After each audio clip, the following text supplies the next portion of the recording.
ઉપલેટામાં જન્માષ્ટમીના તહેવારો ઉજવવા ગરીબોને રાહત ભાવે તેલ ખાંડ મેંદો આપવા જનવાદી મહિલા સમિતિના કાર્યકરો અને સામાન્યવાદી પક્ષના કાર્યકરોએ મામલતદારને આવેદનપત્ર આપવામાં આવ્યું. હાલમાં સમયમાં વરસાદની ખૂબ જ અછત અને વરસાદની ઘટતી ખેતી નિષ્ફળ રહી છે. તે ખેતી કામ કરતા ખેત મજૂરો, નાના શ્રમિકો, કારીગરો અને નાના દુકાનદારોની રોજીરોટી ઠપ થઈ ગઈ છે. બેરોજગારીની સ્થિતિમાં ગરીબ અને શ્રમ વર્ગ આવી ગયો છે. આવનારા નજીકના દિવસોમાં જન્માષ્ટમીના તહેવારો આવી રહ્યા છે. જન્માષ્ટમીની ઉજવણી રૂપી લોકોનો ઘરે મીઠાઈઓ અને ફરસાણો બનાવવામાં આવે છે. આવા તહેવારોના સમયમાં આર્થિક મંદી અને ખાદ્ય ચીજ વસ્તુઓ, તેલ, ખાંડ, બેસન જેવી ચીજ વસ્તુમાં ખૂબ જ ભાવ વધારે થયો છે. ત્યારે લોકો તહેવાર ઉજવવા તેલ, ખાંડ અને રવો મેંદો ખરીદવા સમક્ષ નથી. ત્યારે જનવાદી મહિલા સમિતિના કાર્યકરો અને સામાન્યવાદી પક્ષના કાર્યકરોએ મામલતદાર કચેરીએ જઈને જન્માષ્ટમીના તહેવારો ઉજવવા ગરીબોને રાહત ભાવે તેલ, ખાંડ અને રવો મેંદો સસ્તા અનાજની દુકાને આપવાને તેમજ માંગણીઓ અંગે સૂત્રોચ્ચાર કર્યા હતા.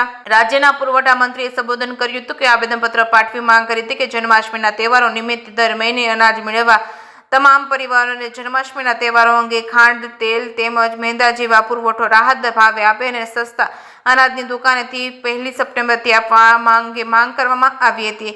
તેને લઈને આજે આવેદનપત્ર પાઠવવામાં આવ્યું હતું. જે કે સિંહ સાથે અર્શી આહિર, ઉપલેટા. માર્ક્સવાદી સામ્યવાદી પક્ષ મંત્રી જીનુભાઈ કેરોડા. જન્માષ્ટમીના તહેવારો આવી રહ્યા છે. દુષ્કાળનો સમય છે, વરસાદ પાણી ઓછા છે, ધંધા રોજગાર ભાવ ઠપ છે. ત્યારે આજ રોજ માર્ક્સવાદી સામ્યવાદી પક્ષે મામલતદાર કચેરીએ એક આવેદનપત્ર આપવાનું આયોજન કરેલું હતું.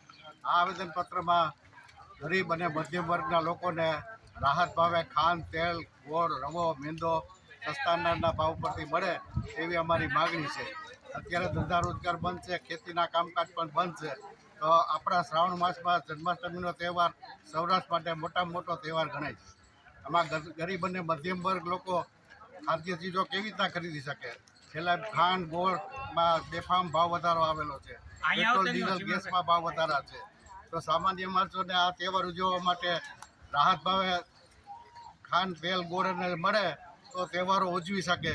આ માટેની અમારી માગણી તાત્કાલિક પૂર્ણ થાય એવી અમારી માંગ. અમે જન્માષ્ટમી તહેવાર ઉપર અહીંયા આવેદનપત્ર આપી આવ્યા છે અને એની ઉજવણી ઉપર અમારે કઈ રીતે તહેવાર મનાવવો અને અત્યારે આ સમયમાં ખાંડ, તેલ વગેરે ગોળ એવી રીતના પોલ્યુશન અમારી પરિસ્થિતિ નબળી છે અને અમારે કેવી રીતના તહેવારો ઉજવવો અમારી બસ સરકાર તરફથી માંગ છે કે અમને બધું એવી રીતના સહાય આપે. બોલો